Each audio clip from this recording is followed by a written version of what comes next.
Welcome to Cultura Cooking. Today we'll be cooking our own version of chicken casserole. The very basic one. We need salt, flour,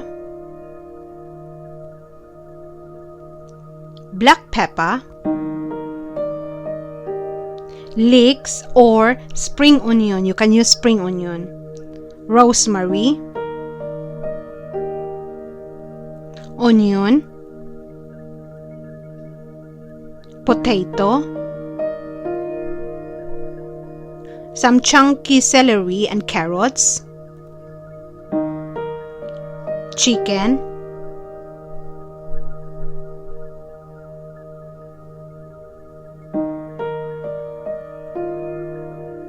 chicken stock, and olive oil. Coat your chicken with salt and pepper.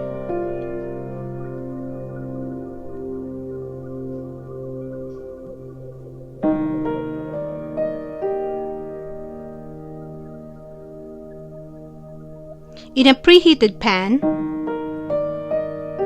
add oil and then fry your chicken.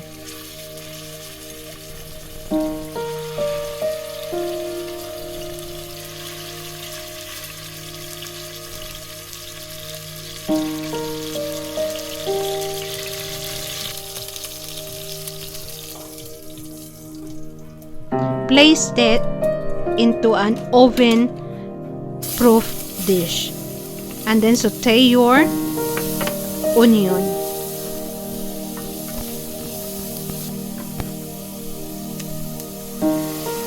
Add a little bit of chicken stock and add your flour. Add more chicken stock to cook the onion and then put it together with your chicken.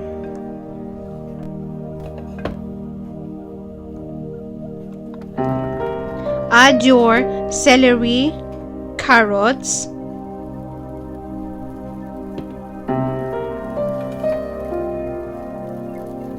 potato,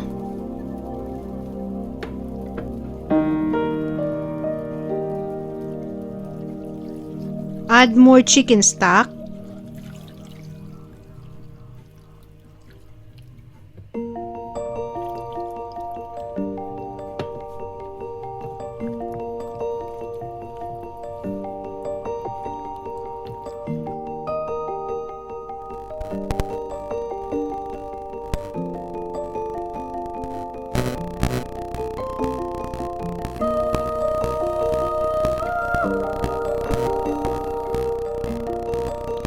season with a little bit of salt and pepper.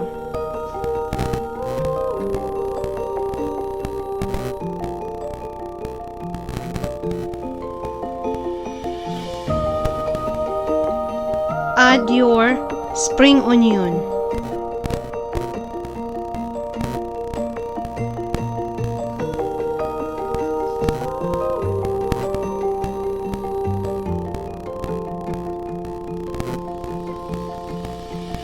Add your rosemary.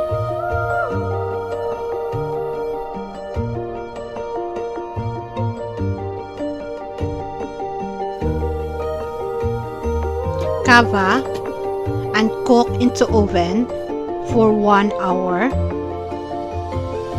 in 170 degrees Celsius.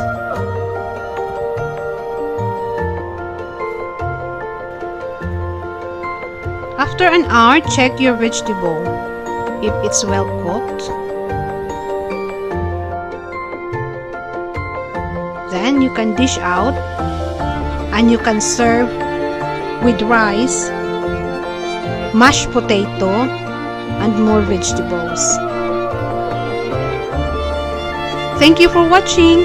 Please don't forget to like and subscribe for the next video of Cultura Cooking. Thank you!